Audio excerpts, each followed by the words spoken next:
watch what you say. Watch what you say. There's no lawyers in the room. Oh yeah, there are some lawyers in the room. Right. Okay. So welcome to the Venture Studio Zone. We are EHE Venture Studios, and seeing as most of you are here for the last session, I won't go into the detail about EHE Ventures, other than we are entrepreneurs helping entrepreneurs, and that's very much our mantra, and we believe sort of very, very strongly in that, which is why we've pulled together such a fantastic panel over the last couple of days of people that are in our ecosystem, who we've gone to for advice, who we go to for advice and support, because it's very, very important that we get, we get the right advice, and then we can impart that and share that with founders and with other people in the market. So I guess the first place to start is when a founder comes to you, either of you, and I know not necessarily you in your current role, Anna, but certainly in your previous life, and they're just starting on that road. What's the first piece of advice you give them? Hi.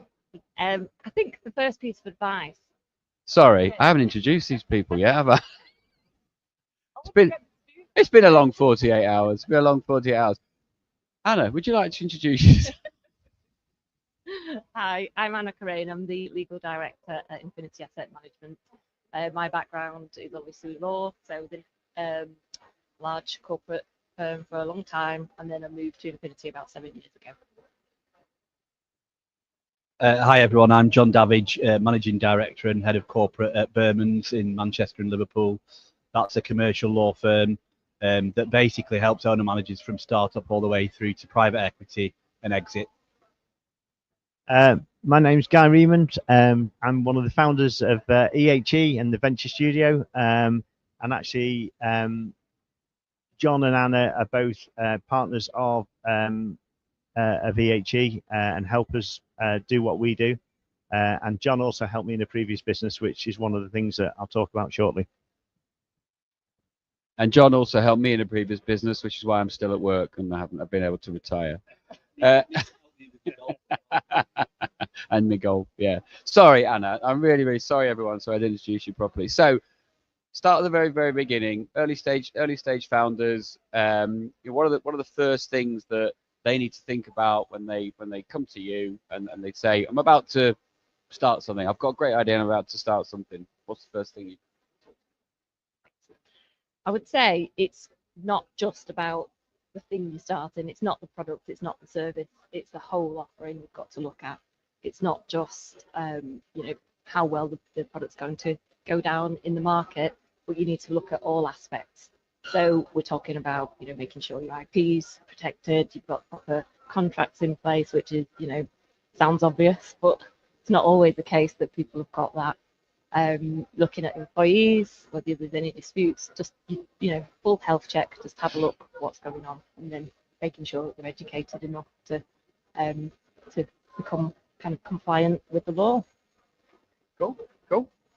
And then Jon, building on that, is that something that they listen to? Is it something that the founders respect you for, or did you find that quite difficult sometimes having those early conversations with them? I think you just have to go back to basics really and just start with the small steps, because there's obviously a lot of information out there on the internet about how to set up a business, how to protect your IP. With Copilot now, you can do your own documentation, and some of it's very, very good.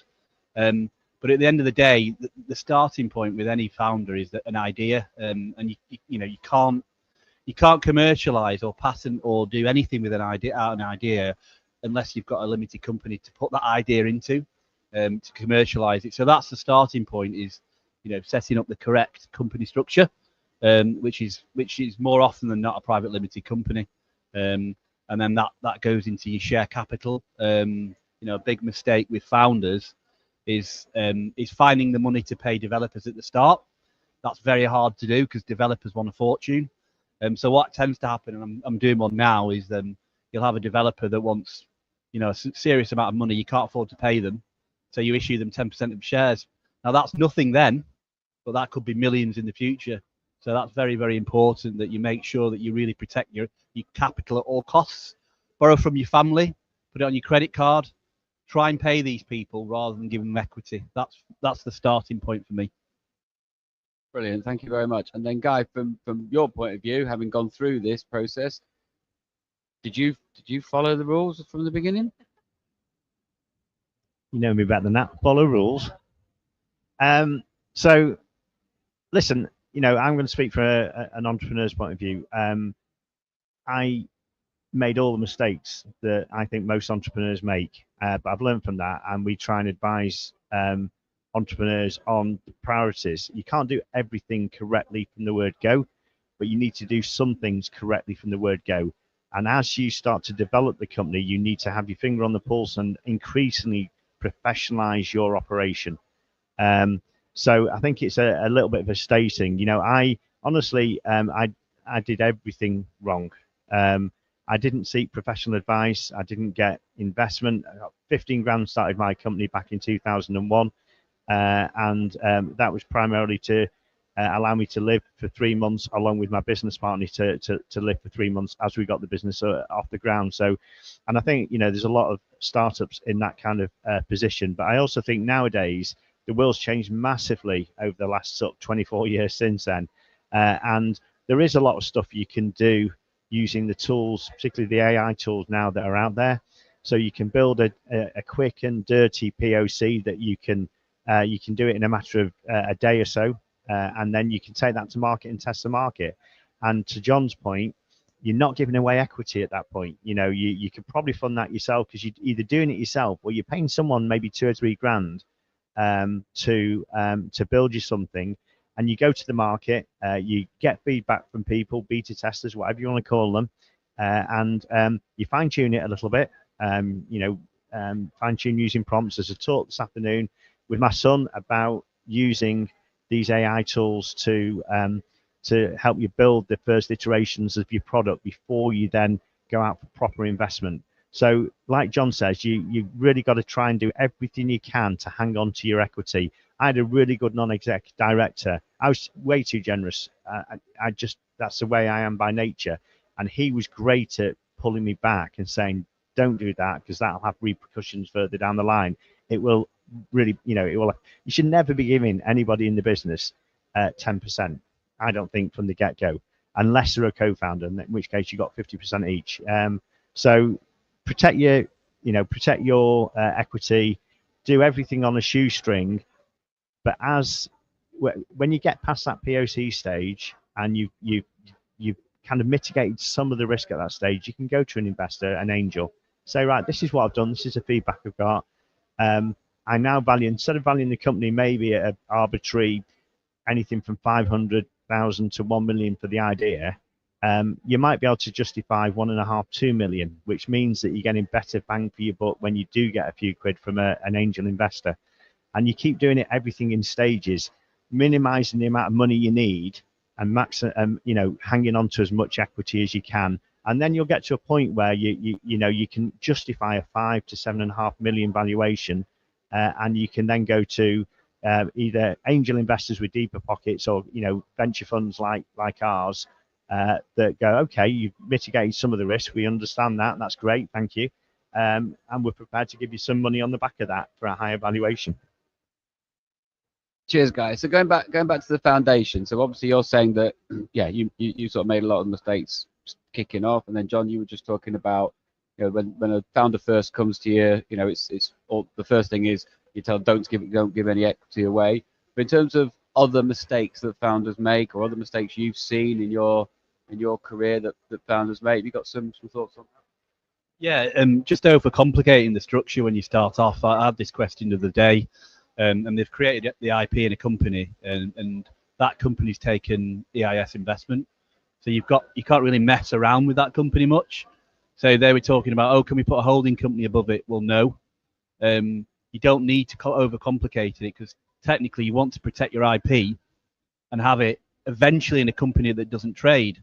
But you don't need to do that before you start trading and put complicated structures in. So my advice to them is stay as is. And once you start trading, you can simply put a subsidiary below, which costs next to nothing. It's not complicated. But if you've raised EIS investment, you just need to be really, really careful that if you're doing anything different, you speak to your advisors, your lawyers, or your tax advisors.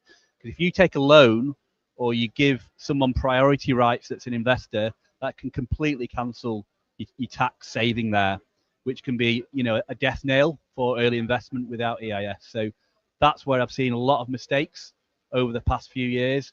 People running off, getting money in because they just want to build this business and completely screwing up the tax structure.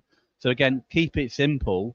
But if you're going to do anything that's going to change the business, speak to your peer group, speak to other investors, speak to other founders. When I have to make a decision as MD, I don't do it all myself because I'm not right most of the time. You ask trusted people, and that's the same for you guys as well. You will have them. You just have to think about that. It's not all on you. So that for me is what you should be really doing. Have you got any examples of that? Yeah, Good. Yeah. So similar to John, really. A classic example is that we had an investor come to us, and he'd already gained some investment, and it would come from family, friends, the man in the pub, whoever decided to, and he'd given them preferential rights, and he'd offered them all EIS investment, and one of the terms of availability of the relief is that if it's the priority, it's scuppered.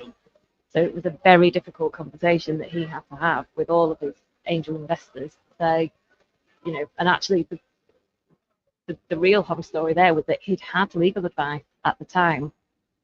The lawyers just not picked up on it because they didn't have the expertise. So, it's not only just get the advice, it's get the right advice. Make sure that the team that you're working with knows what they're doing, because, they don't always, unfortunately. Cool. And so how do founders find the right team, the right people to work with? I'd say, do your research, ask people who you know, who they use. You need to find somebody who's going to grow with you. So not just, I wouldn't suggest to go with somebody with the biggest brand name, because ultimately they're going to pay extortionate amounts, and at that point you're on a shoestring. So I'd keep it with somebody who knows what they're doing, but they can see the bigger picture, in that they'll give you a smaller fee as you're a smaller business, in the basis that they'll keep you, straight throughout the process, and hopefully, stay with you throughout the lifespan of the business. So back to something you said before, John, about these online sort of SaaS-based legal products. How do they sort of fit within the sort of space, and how do you work with them, I guess? I personally think Seed Legals is superb. The way that is designed with the cap table and the early stage documentation pre-seed. I had one. I've got one at the moment. I've said you don't need our advice on that. You haven't commercialized yet. Seed Legals have provided you with the documentation. It's perfect. It works. So there's that's fine.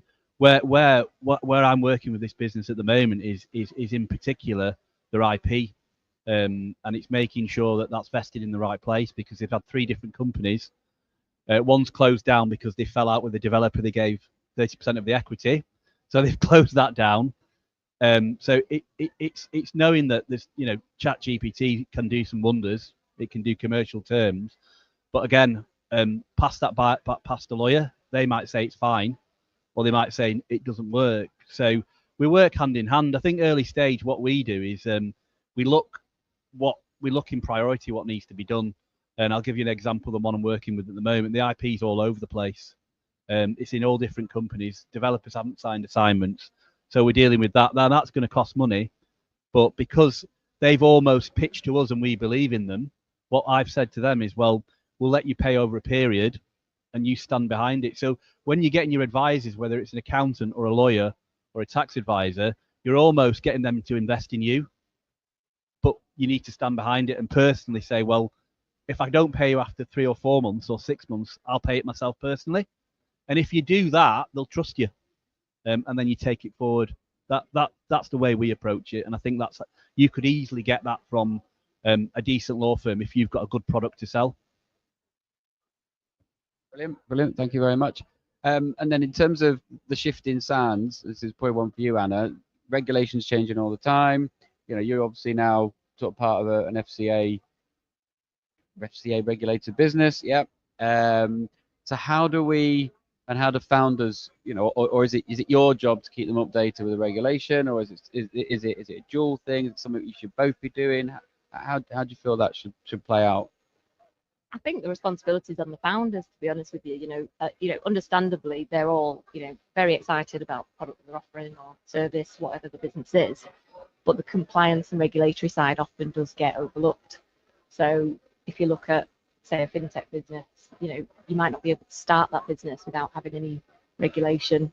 So, the last thing you want is to find yourself in trouble with a regulator. You're trying to get investment, and investors will look at that and say, we're not investing because there's a problem here with you're in trouble. So. And have we had that, Guy? I don't think we've had that where we've looked to invest in a business where the legal structure's not been right, or we've not been comfortable from a sort of regulatory point of view. Is there anything? I think excuse me, most of the companies that we invest in are really early stage, so most of them haven't really got to that point yet where they've got themselves in trouble. So we can certainly point them in the right direction. Just to kind of pick up on this conversation and the previous question as well, picking the right team around you to help you, build your board and build your companies is really important. But also picking the right companies that you're working with is really important. Most companies that I've worked with previously in my previous companies and with EHE, we try and pick a partner for life. And then there's you build up a really strong understanding. There's a degree of trust. I always try and pay my bills, almost immediately. But then I also expect that when I've got a bit of a cash flow difficulty, that I can phone that supplier up and say, can I pay it in 2 months because of this, that, and the other is happening? But, we've got line of sight in 2 months. Is that okay? And, I would say 10 times out of 10, when we've done that, including the government, they've been really understanding, and, we've done what we said on the tin, and they've helped us out.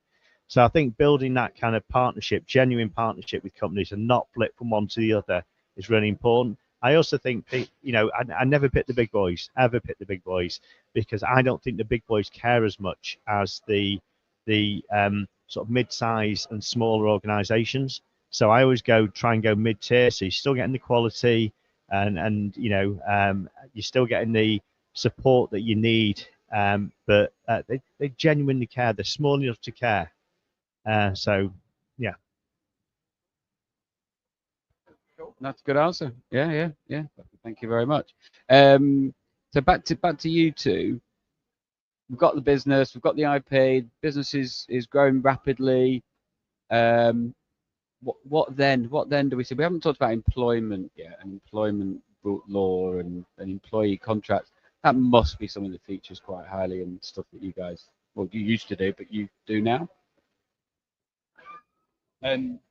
Yeah, I mean, I like to sort of visualize the company where when you're actually commercializing it as a straw man. So you start with the head, which is the founders and the shareholders. Get that right first, your shareholders agreements and your equity documents, and then move down the body to the heart, which is your employees and your IP. So make sure that's locked in. So you're locking in your human capital, to use a phrase. So you lock that in with share options, EMI options. I don't know if you know of that concept. But that makes sure they're locked in on the journey until exit. And that also helps with salaries and bonuses. If they've got a capital investment in that business, they'll hang around. And that's a really, really strong way of doing it. And then also the restrictive covenants. Some businesses, they're strong. The IP's, again, vested in your company through the employment contract. And then the next part of the straw man is the arms and the legs. So that's your terms and conditions, your SaaS contracts, your licensing agreements, all that sort of stuff. And more essential is data protection policies and the ability to commercialize and transfer and sell your data. Big problems we see is people have an income stream that they've sold to investors and they've not commercialized or have the ability to exploit the data, and then that screws one complete part of the business model. So that's the way you should think about it, is that move down the straw man. And is it true that all investors have big fancy corporate lawyers and founders have, you know, small backstreet lawyers? Is that how it works? No, no. I mean, you know, it works both ways. You know, it's exactly what Guy's saying. You've got to find the right person for your, as an investor, who you want, somebody you want to work with, and somebody who is not going to rip everybody off, basically. In short. I thought I got that answer off of you. Can I talk about EMI schemes, John? Do you remember my EMI scheme? I didn't want you to ever mention that term ever again. I in my business we had an EMI scheme which nearly stopped our sale, essentially, didn't it? And that was because some of the advice we took, not from our lawyer, I hasten to add, nearly backfired on us greatly. I could have put that in our founder fuck up yesterday, actually. Well, that wasn't my fuck up. So last question from me before before we go out. So follows on what I was just asking Anna then. Are we asking too much of founders? Are we asking, you know, in terms of the legal frameworks, the regulations, you know, what they've got to do about IP and contracts, and are we asking too much of them, given that you know, founders have got so much to think about, or are we basically saying if you don't do this, you will have problems down the line? Yeah, the latter. I don't think we're asking too much, to be honest with you.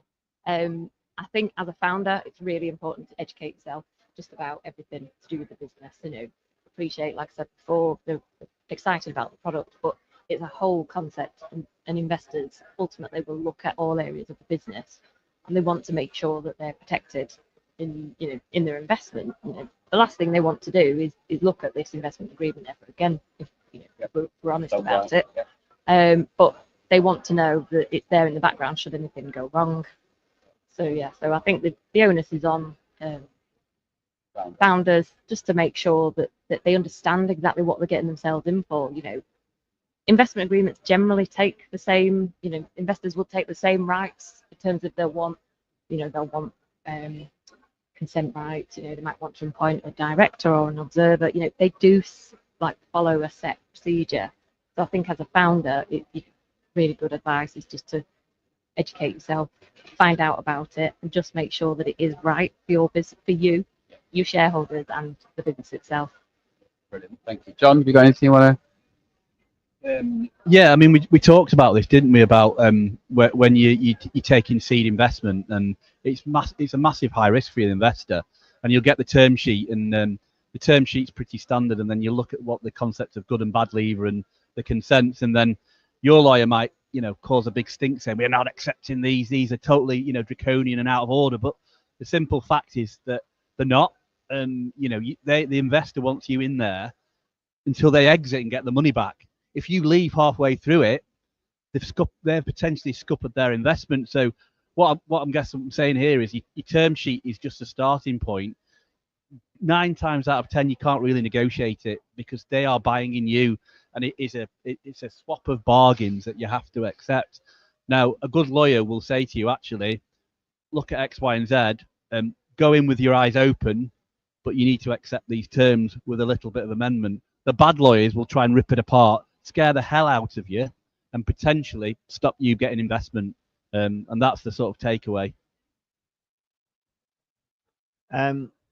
So, I mean, again, I'm just going to reiterate something, and I want to give another example actually in a second of why picking the right legal team in particular is really important. Right partners, full stop.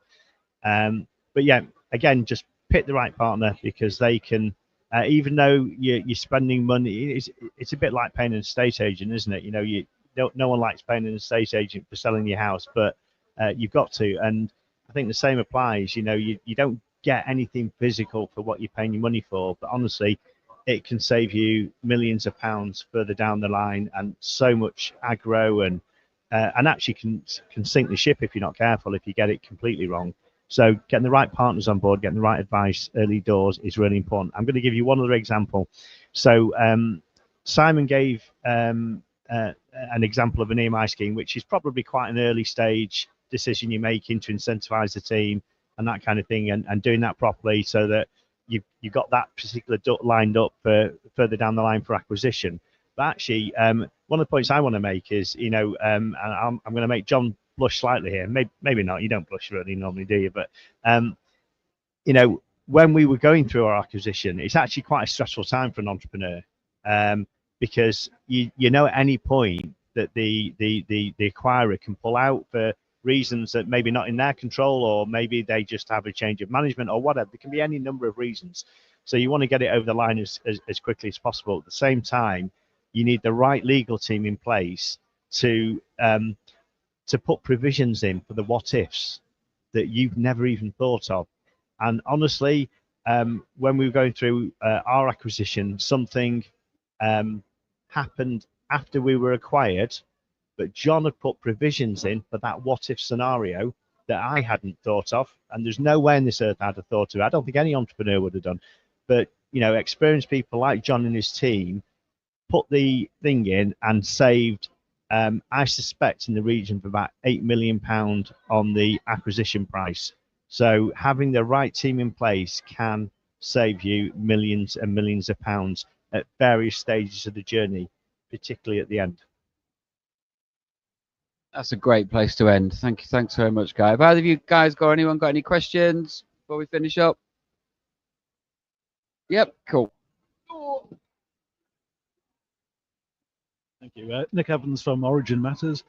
John, you mentioned the problem with the EIS structure. Does that apply to SEIS as well? Yeah, I'm pretty sure that it does across the board. And it's basically the premise that it's for high-risk businesses. So, if you've got someone that owns more than 30% that's in a corporate, that's not classed as staying in that high-risk environment. So you've got to be very, very careful on that. But again, the legislation changes at each budget. So, you need to get a tax advisor that actually updates you. So, each year they'll say, right, these are the changes, think about it. And any funding round, you go back to advice. Any more before we finish? No, right, brilliant. Anna, John, thanks both very, very much for coming. And Guy, I suppose, yeah. No, thank you all very much. And our next session starts in another few minutes. Thank you. Cheers, guys.